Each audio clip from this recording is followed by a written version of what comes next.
A Idade Média em 8 minutos, 1000 anos de história chamados de Idade das Trevas. Mas e se eu te disser que tudo o que você aprendeu sobre a Idade Média é uma grande mentira? Catedrais magníficas, universidades, cavaleiros, castelos e uma sociedade muito mais complexa do que imaginamos. Nos próximos 8 minutos, você vai descobrir a verdade sobre o período mais incompreendido da história. E atenção!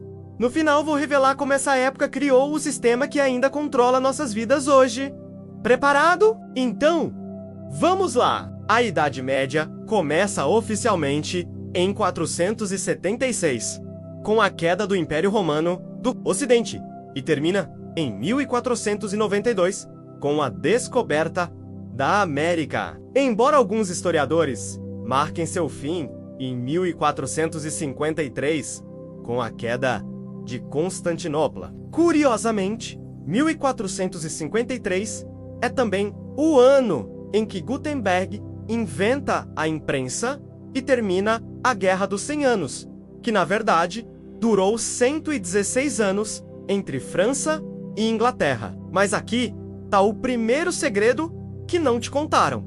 A Idade Média não foi um período de trevas e ignorância. Foi uma era de transformação radical. O modo de produção escravista do Império Romano deu lugar ao sistema feudal de servidumbre. O poder centralizado de Roma se fragmentou em milhares de feudos espalhados pela Europa, e 3 grandes forças moldaram o mundo medieval: o cristianismo, o islamismo e os resquícios da cultura clássica greco-romana. Enquanto no Oriente, o Império Bizantino mantinha viva a tradição romana em Constantinopla, falando grego e cristianizando os povos eslavos. No Ocidente europeu, os povos germânicos, considerados bárbaros pelos romanos, desciam do norte em ondas sucessivas, formando novos reinos. Esses povos não destruíram a civilização romana, eles a absorveram, adotando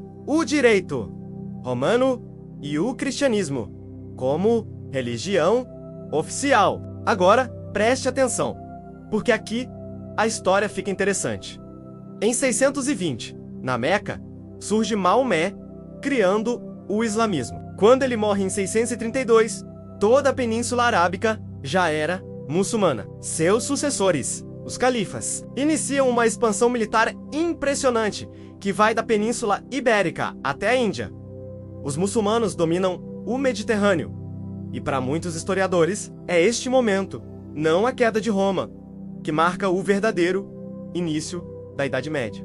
A Europa Ocidental fica isolada, fechada em si mesma por séculos. Em 732, na Batalha de Poitiers, Carlos Martel lidera um exército que começa a empurrar os muçulmanos de volta. Seu neto, Carlomagno, transforma os reinos francos em um império gigantesco que abrange quase toda a Europa Ocidental. No Natal do ano 800, o Papa Leão III o coroa imperador. Mas quando Carlomagno morre, o império é dividido entre seus netos. Alemanha e França disputam o norte da Itália. A Alemanha vence em 962. O rei alemão, Otão I, é coroado imperador, nascendo o Sacro Império Romano Germânico. Mas aqui está o problema. Com a desintegração do Império Carolíngio, os reis ficam fracos. Para manter o poder, eles precisam fazer um acordo perigoso com os nobres, entregando-lhes terras em troca de lealdade. Essas terras são os feudos. E é assim que nasce o feudalismo, o sistema que dominaria a Europa por séculos. Invasões de vikings, sarracenos e húngaros aumentam o caos e a insegurança. Os reis entregam aos nobres a responsabilidade de defender seus territórios. Nasce a figura do cavaleiro. O feudalismo atinge seu auge nos séculos 12 e 13. O sistema funciona assim: um homem livre, o vasalo, jura fidelidade a outro homem, livre em posição superior. O senhor, o vasalo, oferece auxílio militar e conselho político. Em troca, recebe um feudo, terra com população incluída, sobre a qual tem controle total. Esse juramento é selado em 2 cerimônias, a homenagem e a investidura. E aqui está o detalhe crucial. Um vasalo pode ter seus próprios vasalos, criando uma pirâmide de poder que vai do imperador até o mais humilde cavaleiro. O Estado romano, centralizado, desaparece. Agora, cada senhor feudal tem poder de legislar, cobrar impostos e administrar justiça em suas terras. O comércio diminui, o dinheiro circula menos e a terra se torna a verdadeira riqueza. A agricultura é a base da economia, uma economia de alto consumo. A vida rural domina. Um feudo típico tem uma aldeia cercada de campos para cultivo, protegida por um castelo.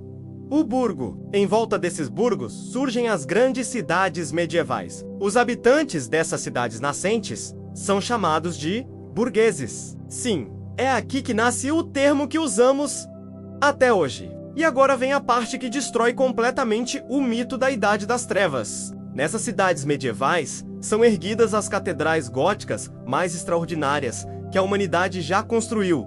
Chartres, Paris, Colônia, León, Burgos. Obras arquitetônicas que desafiam a imaginação. Nessas mesmas cidades nascem as primeiras universidades: Bolonha, Oxford, Cambridge, Salamanca, Paris.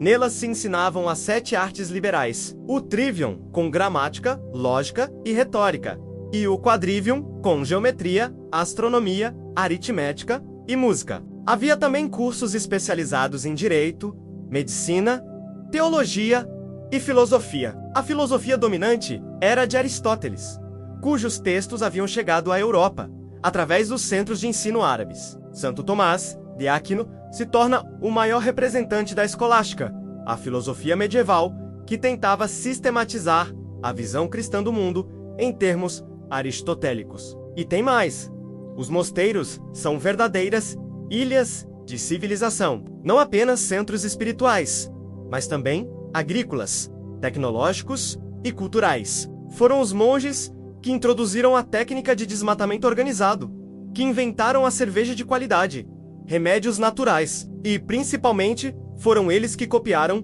e preservaram os manuscritos da antiguidade que chegaram até nós. Sem os mosteiros medievais, não teríamos acesso aos textos gregos e romanos, mas a maioria da população era analfabeta. Aqui entram os julgares e trovadores, músicos e poetas que divulgavam oralmente as histórias épicas. É a época dos grandes cantares de gesta, como o Cantar de Meu Cid, a canção de Rolando. Beowulf é a época do amor cortês, do romance de Tristão e Isolda, e das cruzadas, campanhas militares para retomar a Terra Santa do controle muçulmano. Agora, vamos à verdade mais brutal sobre a Idade Média: a pirâmide social. No topo, imperadores e reis. Logo abaixo, 2 colunas paralelas de poder: a nobreza e o clero. Na alta nobreza temos duques, marqueses e condes. Abaixo, barões e cavaleiros. No alto clero, bispos e arcebispos vindos da alta nobreza e famílias reais. No baixo clero, padres vindos de famílias de camponeses e artesãos. E na base da pirâmide, 90% da população: o campesinado. Os servos não podiam abandonar o feudo. A diferença entre um servo e um escravo: o servo não podia ser vendido separadamente da terra que trabalhava, e juridicamente era um homem livre, mas na prática, sua vida era de trabalho perpétuo. Era uma sociedade completamente estática. Você nascia em uma classe social e morria nela. Não havia mobilidade, e as injustiças eram compensadas pela religião. Sofre nesta vida, será recompensado na próxima. É exatamente esse sistema de controle, de hierarquia rígida, de promessas de recompensa futura, para justificar a exploração presente, que ainda vemos ecos hoje em nossa sociedade. A Idade Média não foi a Idade das Trevas. Foi a época que moldou o mundo moderno, para o bem e para o mal. Então, vassalo do conhecimento, você sobreviveu aos 1000 anos da Idade Média em apenas 8 minutos. Se essa viagem no tempo valeu a pena, jure fidelidade ao historiador proibido se inscrevendo no canal. Deixe seu auxílio em forma de like. E nos comentários, me diga: você acha que ainda vivemos em uma sociedade feudal disfarçada? Nos vemos na próxima cruzada histórica, onde desvendaremos mais segredos que tentaram esconder de você.